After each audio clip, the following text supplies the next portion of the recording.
ধর্ম নিরপেক্ষতা ফেরত আনতে চেয়েছেন এবং বলেছেন যে সংবিধান থেকে এটা তার চাওয়া। আপনি এই চাওয়ার সাথে একমত কিনা জনাব মামুনুল হক?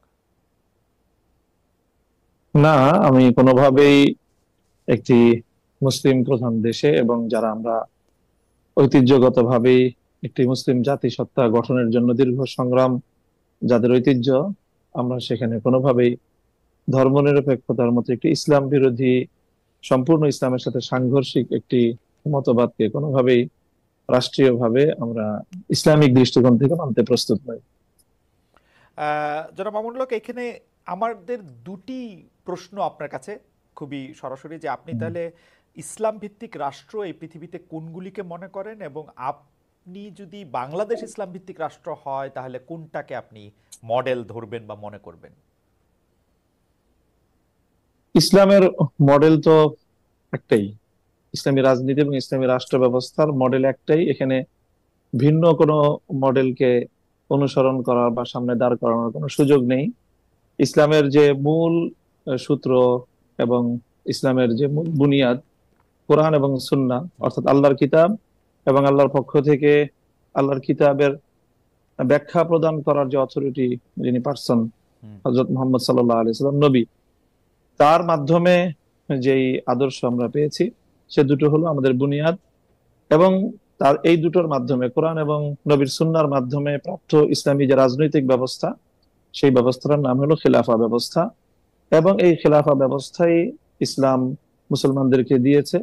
এবং এজ এ মুসলিম, খেলাফা ব্যবস্থার বাইরে মুসলমানদের জন্য অন্য কোনো রাজনৈতিক আমার বন্দোবস্ত বা জ- রাজনৈতিক জনাব ব্যবস্থাকে মামুনুল হক, অনুসরণ করার এবং এটাকে জনাব জনাব মামুন সমর্থন করার কোনো সুযোগ নেই। জনাব মামুনুল হক, আমার প্রশ্নটা ছিল যে বর্তমান পৃথিবীতে কোন রাষ্ট্র প্রপার ইসলামিক আদর্শ, বা যেটিকে আপনি বলতেছেন যে ইসলামে তার আলাদা কোনো মডেল নেই, ইসলাম তো সব একটা জায়গা থেকেই আসলে গাইডেড হবে, সেটি কোনটি অনুসরণ হ্যাঁ। করতেছে এবং আপনারা কোনটি না, চান? আমি জি, জাস্ট আমি এই এই এই জায়গাটাই আমি জি, খুব সচেতন ভাবেই আপনাকে যেটা বললাম, জি।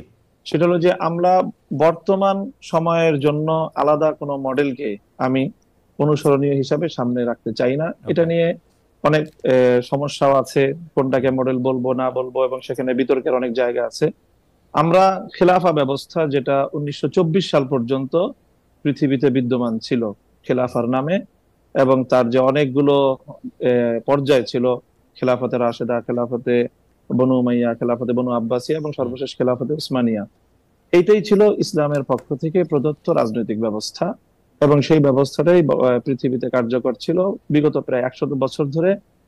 মুসলিম উম্মার মতো সারা পৃথিবী ইসলাম প্রদত্ত সেই রাজনৈতিক ব্যবস্থা থেকে বঞ্চিত। সেই ব্যবস্থা আবার ফিরিয়ে আনার জন্য অনেকেই আপ- সংগ্রাম করছে, কেউ কেউ আপ- আংশিক সফল হয়েছে। এখনো পর্যন্ত বিগত 100 বছরের মধ্যে পূর্ণাঙ্গ খেলাফা ব্যবস্থা প্রতিষ্ঠার কোনো নজির আপ- পৃথিবীতে বিদ্যমান নেই। আপনি 1924 সাল পর্যন্ত এটি বজায় ছিল বলে বলছেন, মানে আরেকটু কি বলবেন ভৌগোলিকভাবে কোন জায়গাতে স্পেসিফিকভাবে আপনি যেরকম খেলাফার কথা বলছিলেন সেটা ছিল, এটা যদি আরেকটু হ্যাঁ, স্পেসিফিক সেটা ভাবে। খেলাফা উসমানিয়া, যেটাকে আমরা অটোমান সাম্রাজ্য বলে থাকি ইংলিশে, যেটাকে আমরা ইসলামী পরিভাষায় উসমানী খেলাফত বলে থাকি।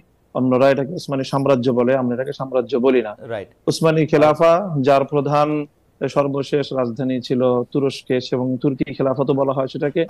এবং সেই তুর্কি খেলাফার অধীনেই পৃথিবীর বিরাট একটা অঞ্চল, মুসলিম বিশ্ব, সেটা পরিচালিত হতো। আপনি আপনি এই ওসমানিয়া খিলাফাকে কি আপনি মনে করেন যে তারা কোরআন সুন্নাহর আদর্শ ভিত্তিক ভাবেই এই খিলাফা ব্যবস্থা করেছিল? হ্যাঁ, তাদের মূল এখানে যে খেলাফা ব্যবস্থার যে মূল ভিত্তি, অর্থাৎ আইনের যে ভিত্তিটা, এবং সেই রাষ্ট্র ভিত্তিটা হবে রাষ্ট্র আল্লাহ প্রদত্ত আইন। সে আল্লাহ রাষ্ট্র প্রদত্ত সেভাবে আইনের পরিচালিত ভিত্তিতে হচ্ছিল। সমাজ এবং রাষ্ট্র পরিচালিত হবে। সেক্ষেত্রে বিভিন্ন সময়ে রাষ্ট্র পরিচালনার ক্ষেত্রে আইন অমান্য করার বা যথাযথভাবে আইনের প্রয়োগে ভুল ত্রুটি থাকতে পারে, কিন্তু আদর্শিকভাবে, নীতিগতভাবে সেই জায়গাটা খেলাফার অনুসরণ ছিল। আপনি ওসমানিয়া সাম্রাজ্যের যারা প্রধান ছিলেন, প্রথম দ্বিতীয় সুলাইমান থেকে শুরু করে আরো যারা, তাদেরকে আপনি আদর্শ মুসলিম খেলাফা শাসক মনে করেন? না, না, তাদের সকলকে পরিপূর্ণ আদর্শ মুসলিম শাসক হিসাবে আমি এখানে তাদেরকে সার্টিফাই করছি না। আমি বলছি সে সিস্টেমটার কথা, যে সিস্টেমের তাদের মূল কথা হবে, মূল বুনিয়াদ হবে যে আইন দিবেন আল্লাহ, এবং মানুষ আপনার বা শাসক আল্লাহর পক্ষ থেকে প্রতিনিধি হিসাবে মানুষকে শাসন করবে। আপনার কাছে মনে হয় তারা যে প্র্যাকটিসটা করেছেন সেই প্র্যাকটিসটা তারা কথা যে ওইটা বলেছেন সেটা অনুসরণ করেছেন, মৌলিকভাবে অনুসরণ করেছেন। মৌলিকভাবে অনুসরণ করেছেন? অনেক সময় তাদের শাখাগত কোনো বিষয়ে প্রয়োগের ক্ষেত্রে কোথাও ভুল ত্রুটি থাকতেই পারে। প্রয়োগের ক্ষেত্রে ভুল ত্রুটি এবং ন্যায় বিচারের ক্ষেত্রে তারা মানে মানে মূল ইসলামের যে গাইডেন্স সেটা অনুসরণ করেছেন তারা, হ্যাঁ, এটা আপনার মনে বিচার হচ্ছে? ব্যবস্থার মধ্যে পরিপূর্ণই কোরআন সুন্নাহ প্রদত্ত, আল্লাহর প্রদত্ত যে এবং আইন, এবং সেই আইনকেই তারা ফলো করতেন। এবং